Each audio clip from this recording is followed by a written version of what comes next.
Yo les postes, bienvenue dans cette nouvelle vidéo. Victoire du Paris Saint-Germain ce soir à Ajaccio, 3-0, débrief exceptionnel les postos. Nono est avec nous, Djibril est avec nous pour la première fois. Nono et Djibril présents, comment ça va les gars? Ça va, super. Et un nouveau venu, Emmanuel, futur attaquant du Paris Saint-Germain. Emmanuel, salut, ça va? Ça va. Avec le maillot ancien du Paris Saint-Germain. Donc les postos, victoire du Paris Saint-Germain ce soir, 3-0 avec un Léo Messi et un Mbappé phénoménal. Connection Mbappé-Messi. Première question que je vous pose, on va commencer avec Nono. Nono, est-ce que le Paris Saint-Germain, honnêtement, objectivement, t'a rassuré ce soir, oui ou non? Eh ben malheureusement non, Sacha. Ben, on va dire encore, Nono, t'es jamais content. Qu'est-ce que je retiens de ce match? Ben Léo, c'est Léo. Mister Caviar, on va l'appeler. Mbappé qui a retrouvé le sourire, ce qui prouve que les problèmes avec Neymar existent vraiment. Bon, mais il en plante deux ce soir, il a retrouvé le sourire, c'est bien. Et par contre, un fond de jeu que je trouve très très laborieux. Alors Djibril, ce soir, est-ce que le Paris Saint-Germain a levé les doutes? Oui, c'est vrai que le Paris Saint-Germain, ils ont mis 3-0, mais comme je dis, c'est l'arbre qui cache la forêt, il faut regarder le contenu de match. Je pense qu'en tant que supporter parisien, on doit voir loin. Et je pense que le problème, c'est le jeu. Donc le rapport du jeu, c'est très faible, très lent dans les transmissions. Il y a beaucoup de choses encore à améliorer, donc on va parler de ça. Alors Emmanuel, franchement, devant ton écran, honnêtement, comment t'as trouvé ce soir le match? Est-ce que t'as pris du plaisir à voir jouer le Paris Saint-Germain? Ce match aujourd'hui il a été très ennuyant et je pense qu'on partage tous le même avis. Alors Nono, est-ce que ces deux derniers buts à la fin du match sont anecdotiques ou est-ce qu'il faut retenir quelque chose quand même sur ces deux buts avec la relation Messi et Mbappé et qui pour toi, selon toi, est l'homme du match ce soir? Ah bah c'est pas anecdotique du tout. Léo c'est Léo, caviar sur caviar, homme du match pour ce soir. Bon, j'ai hésité entre Mbappé et Léo. Bon, il a vendangé un petit peu Mbappé, il en met deux quand même. Mais à côté de ça, grosse inquiétude. Grosse inquiétude pour la Ligue des Champions. Parce que restons humbles, pardon. Tu rencontres le Ajaccio qui n'a pas montré grand-chose ce soir. Dernier du championnat ou avant-dernier, j'en sais rien. Bon, donc moi j'ai trouvé ça laborieux. Bon, mais maintenant, tu as des joueurs phénoménaux qui peuvent faire la différence à tout moment. Alors Djibril, pour toi, qui est l'homme du match? Et très clairement, honnêtement, si admettons Mbappé et Messi ne sont pas là ce soir, est-ce que tu aurais gagné le match avec un Carlos Soler inexistant, un Hugo Ekitike qui rentre à 10 minutes de la fin? Honnêtement, ce soir, si vraiment Galtier aurait décidé de faire tourner, aurais-tu gagné ce match? Et pour toi, qui est l'homme du match? Non, on n'aurait pas pu gagner ce match parce qu'on parlait de ça en off.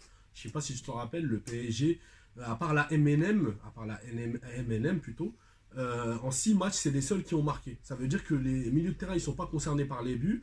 Les latéraux, pareil, et la défense, pareil. Dans les coups de pied arrêtés, on est très faible, alors que c'était nos forces dans les années précédentes. Le problème, c'est qu'il n'y a pas de jeu. Et voilà, quand même, ce qui est dommage, c'est qu'Mbappé, il a quand même beaucoup raté. Il a beaucoup raté, et ça, c'est une réalité. Vraiment, Messi lui a mis beaucoup de caviar et il a réussi à trouver le but sur 6-7 actions vraiment qui auraient pu se concrétiser. Le score aurait pu s'élargir, mais malheureusement, voilà, comme disait Nono, un match de Ligue des Champions, ça sera très très compliqué parce que le fait qu'on lève le pied à chaque match, comment va-t-on accepter un jeu brusque quand on va jouer contre une grande équipe? Ah bah si Mbappé en met 4 en première mi-temps, c'est pas volé. Toi honnêtement, Emmanuel, pour toi, qui est l'homme du match? Sachant que, pour revenir très clairement et précisément, doublé de Mbappé, plus une passe décisive, et Messi buteur, plus double passeur décisive. Pour toi, honnêtement, Emmanuel, qui est l'homme du match entre Mbappé et Léo Messi? Personnellement, pour moi, c'est Messi qui a eu la meilleure prestation. Voilà. Donc maintenant, très clairement, on va parler des choses négatives. Alors les choses positives, hein, c'est qu'on gagne, on reste leader, on reste invaincu, clean sheet. Clean sheet. Mais maintenant, très clairement, moi, le réel problème, hein, c'est que je me suis gravement ennuyé. Et quand tu commences à t'ennuyer contre Ajaccio, ça pose problème. Moi, honnêtement, cette saison, j'en attends pas grand-chose. Qu'est-ce qui va se passer? Tu vas arriver en huitième de finale de Ligue des Champions, tu vas te tomber contre une grosse équipe, tu vas faire un très gros match au match aller, tout le monde va dire et lui il a été exceptionnel, et lui il a été remarquable au milieu, quelle attaque, et à l'arrivée en match retour, tu vas encore être déçu. Et surtout, 3 septembre 2022. Pourquoi je vous dis cette date?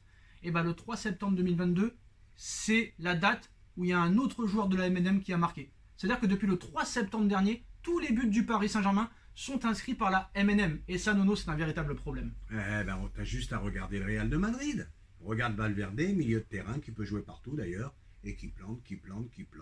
Et t'as Vinicius, et t'as Rodrigo. Il Voilà. faut parler un peu plus fort, Nono. T'as Vinicius, t'as Rodrigo. Bon, maintenant, je vais te dire franchement, Pour moi, ça me rappelle l'ère Pochettino, des joueurs en autogestion, des phénomènes qui peuvent faire la différence à tout moment, aucun fond de jeu, et je fais mon mea culpa. J'avais cru voir la patte Galtier, ben je vois plus rien du tout. Alors Carlos Soler qui a été inexistant, Djibril, hein, mais honnêtement, comment faire si un jour la MNM n'est pas là, vu qu'il n'y a aucun joueur qui est capable de marquer des buts à part ces 3 joueurs-là? Bah, c'est très compliqué en fait. Là, c'est mitigé en toute sincérité. Parce que vraiment, je sais pas, Carlos Soler, déjà, moi, sa venue, j'ai trouvé ça un peu. J'étais sceptique par sa venue au Paris Saint-Germain. Mais là, on voit clair et net qu'il n'importe rien en fait. Là, ça résume vraiment ce que je disais. Donc, ça me donne raison sur ce point-là. Là, le problème, c'est que déjà, même avec Messi et Mbappé, c'est compliqué dans le jeu. Mais là, sans eux, mais alors là, c'est vraiment la cerise sur le gâteau. Je sais pas comment on va faire dans le jeu, il n'y a rien du tout. Et c'est très très compliqué en réalité. C'est très compliqué en attaque. On peine à marquer. Comme on voit de match en match, il n'y a qu'aujourd'hui, on a mis 3-0. Ça a été une victoire un peu large. Mais sinon, c'est des 1-0, des 2-1. C'est souvent des scores comme ça. C'est très très compliqué. Le milieu de terrain, il n'aide pas, comme disait justement Nono. Le milieu de terrain ne donne pas du surnom offensivement. Normalement, quand on regarde les autres équipes, on regarde City, on regarde le Real. Par exemple, les milieux de terrain, ils peuvent être aussi à l'origine d'un but. Au Paris Saint-Germain, c'est que la MNM qui marque. Donc c'est vraiment très très compliqué. Par contre, Emmanuel, tu es d'accord pour dire que le deuxième but est exceptionnel, hein, de Léo Messi? Remarquable. Hein. Des très belles actions, des belles passes. Est-ce que tu marques des buts comme ça sur PlayStation? Honnêtement, c'est un but de PlayStation. Hein. Ouais, Hein, franchement, Djibril. c'est un vrai but qu'il a Le mis. but de Messi est totalement incroyable. Moi, j'ai trouvé aussi Fabien Ruiz très très bon. D'ailleurs, il y a beaucoup de presse qui ont noté que Fabien Ruiz a fait un très gros match. Alors, Nono n'aime pas Fabien Ruiz, qui trouve qu'il n'apporte rien. Nono, argument maintenant, on veut savoir les arguments. Parce que ce soir, il a été encore très très bon ce soir. Il a tenté de loin, il a pris ses responsabilités. Il a récupéré beaucoup plus de ballons que Marco Verratti, pendant que Verratti pleurait encore en train de discuter avec les arbitres. Qu'as-tu contre Fabien Ruiz? Je te pose la question très clairement ce soir. Eh ben, sur les premiers matchs, j'étais vraiment circonspect, mais là, je dois reconnaître que ce soir, il a fait un bon match. Est-ce que ça sera suffisant au niveau au-dessus? Ça, j'en sais rien. On attend de voir. Maintenant, je vais redire un truc à Djibril. Imagine que les 3 se blessent. Tu te retrouves avec une ligne Ah d'attaque. ouais, mais on pourrait le dire comme ça pour tous les clubs. Non, mais c'est pour te dire, tu vas comprendre pourquoi je dis ça. Ouais. Imagine les 3 se blessent, tu te retrouves avec Sarabia et Kitike Solaire. Alors moi j'ai une Allez, question. va gagner un match, même en Ligue 1, ça C'est suffit vraiment pas. très compliqué. Moi j'ai une question à poser à Djibril. Hmm. Est-ce que Mbappé est très fort quand Neymar n'est pas là? Moi je trouve que Mbappé n'est jamais aussi fort que quand Neymar n'est pas là. Il l'a encore prouvé ce soir. Oui, c'est vrai que Mbappé l'a planté, on est d'accord. Mais il rate beaucoup. En fait, je pense pas que c'est la.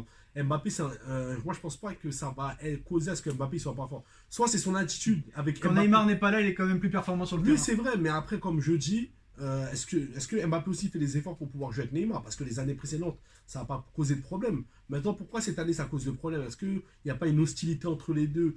Bien sûr, en off, entre les deux, on ne sait pas. Mais bon, c'est vrai qu'il y a quand même anguille sous roche. Alors Fabien Ruiz, la première période du match était équilibrée, mais après cela a beaucoup été plus simple. Même si ce n'était pas facile contre ce public et cette équipe, il jouait vaillamment. Messi, il a fait du Messi, c'est simple, c'est clair, c'est efficace. Donc voilà, c'est ça le match qu'on peut en déduire. Hein. On va pas faire toute une nuit blanche sur ce match 3-0. Très clairement maintenant, avant la Coupe du Monde, ce sera le Maccabi Haïfa mardi. Après un match de Ligue 1 contre Lorient, ce sera un choc. Hein. Ce sera un choc quand même, le premier contre le deuxième, qui l'aurait cru, hein, Nono. Lorient PSG, le choc de la Ligue 1. Après, il y aura un match contre la Juve. Et après, ce sera la Coupe du Monde. Honnêtement, moi, je ne vais pas te mentir. J'attends rien d'améliorer au niveau du jeu. Il n'y a aucun joueur qui progresse dans cette équipe. Comme l'a dit Fabien Ruiz, Messi fait du Messi. Et Bon. Mbappé fait du Mbappé. Honnêtement, Emmanuel, par exemple, toi, tu as vu les saisons dernières, est-ce que tu penses honnêtement que le Paris Saint-Germain peut aller loin en Ligue des Champions? Je ne dis pas la gagner, mais aller loin, au-delà des 8e de finale. Honnêtement, tout dépendra de l'adversaire, tout dépendra de quoi à ton avis? Il y a un mercato d'hiver aussi. Je pense pas qu'il y aura un grand changement cette saison. Et, voilà. Tu penses que le PSG va échouer? C'est mon ressentiment. Alors Djibril, tu connais les saisons du PSG, hein? Franchement, Toujours au mois de février, toujours au mois de pareil. mars. Au mois de mars, hein, c'est toujours la même chose. Là, le problème, c'est qu'au Paris Saint-Germain, chaque année, on nous dit le coach, il faut lui laisser du temps.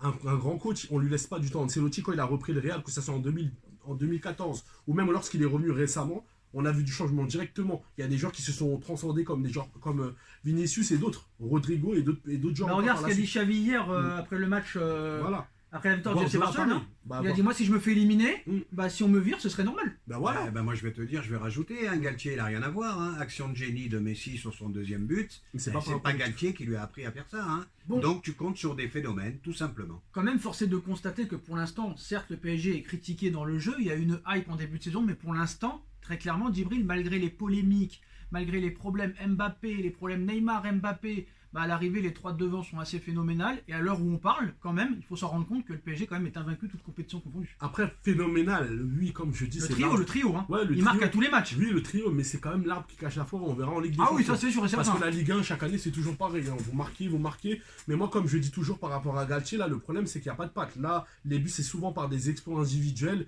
Et donc, c'est vraiment très compliqué. Expliquez-moi, clair et net, parce qu'on a critiqué Pochettino. Donc, il faut qu'on soit quand même objectif et il ne faut pas faire du deux poids, deux mesures. Expliquez-moi, clair et net, qu'a-t-il apporté Galtier dans le jeu. Depuis le match contre la Juventus, on ne voit rien du tout. On voit que le PSG est retombé sous l'ère Pochettino. Moi, j'aimerais juste une réponse de votre part. Eh ben moi je vais te dire simplement, profitez d'avoir ces trois-là, parce que c'est pas sûr de revoir trois joueurs de ce calibre avant très très longtemps. Alors très clairement, qu'est-ce qu'il faut faire pour le mercato hivernal, Djibril? Moi je l'ai dit, hein, je vais pas le répéter, un neuf et un défenseur central. Et pour moi, le départ de Sarabia est inévitable cet hiver aussi. Moi, je pense vraiment que pas nécessairement besoin d'un défenseur central. Pourquoi?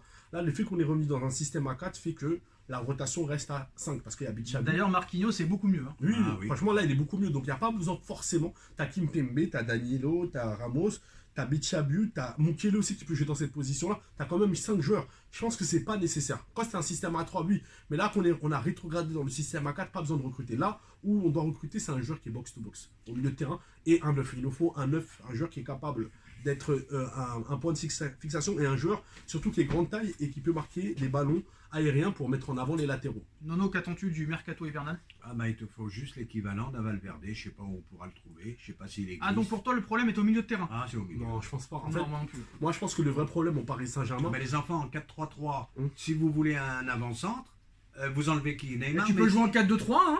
Bon peut-être. oui, Non, je sais pas. en fait, il y a un Peut-être, déséquilibre. peut-être. Parce que même un 4-2-3-1, c'est un déséquilibre. Parce que ton milieu de terrain, 4-4-2 en losange? oui, 4-4 dans le losange, parce que ton milieu de terrain, ça sera Verratti, Vitinha, et donc ça va être très compliqué sur l'impact physique. Tu peux pas faire un milieu de terrain comme ça. Soit tu fais un milieu à 3, soit tu recrutes pendant ce mercato-là un vrai 6, mais tu auras l'un d'entre eux sur le banc. Donc ça va être très compliqué. Ensuite, pour moi, ce qu'il nous faut, mais bon, c'est quand même utopique et je pense pas que le PSG vont le faire, il nous faut des véritables ailiers. Le jeu n'écarte pas, le jeu il est trop axial. On a du mal à combiner avec les latéraux. Je pense que même pour les latéraux, le fait que sur le côté, ils ont avec eux des ailiers, les ailiers ils vont beaucoup apporter. On a besoin d'ailiers qui bouffent la craie sur les côtés afin de ramener beaucoup plus de densité dans le jeu. D'ailleurs, Emmanuel, tu es d'accord avec moi pour dire que les joueurs de côté, Hakimi et Bernat, hein, n'ont rien démontré, n'ont rien apporté offensivement ce soir. Hein. Strictement, voilà. La réaction d'Emmanuel veut dire beaucoup de choses. Ce soir, on n'a pas retenu grand-chose à part les buts, hein, très clairement, Nono. Ouais, bah, c'est là que tu vois que Nuno Mendes, il manque pas mal. Hein.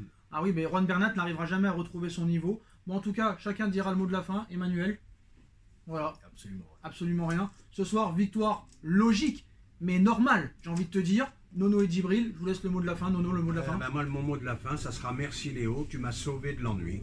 Rien que pour ton action, Djibril. pour ton but, ça m'a réveillé.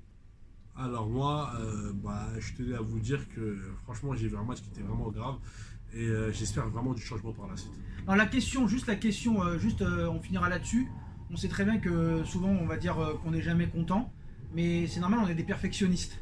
Donc si eux ils se contentent du 3-0 comme à FIFA, c'est leur problème. Mais nous c'est pas comme ça parce que comme a dit très clairement et très objectivement Djibril, c'est l'arbre qui cache la forêt. C'est le serpent qui se mord la queue. D'accord, vous allez retenir le score, mais la prestation ce soir, pour moi, elle n'est pas aboutie. Tu peux être supporter et parler football. Voilà, Et ça. ben voilà les postos, c'est la fin de cette vidéo. Dites-nous en commentaire ce que vous en pensez. On like, on partage, on commente, on s'abonne et on se retrouve très vite pour une nouvelle vidéo. Merci Emmanuel, merci Djibril, merci Nono. Tchuss. Tchuss. Tchuss à tous. Salut les gars. Salut les gars. Au revoir à tous.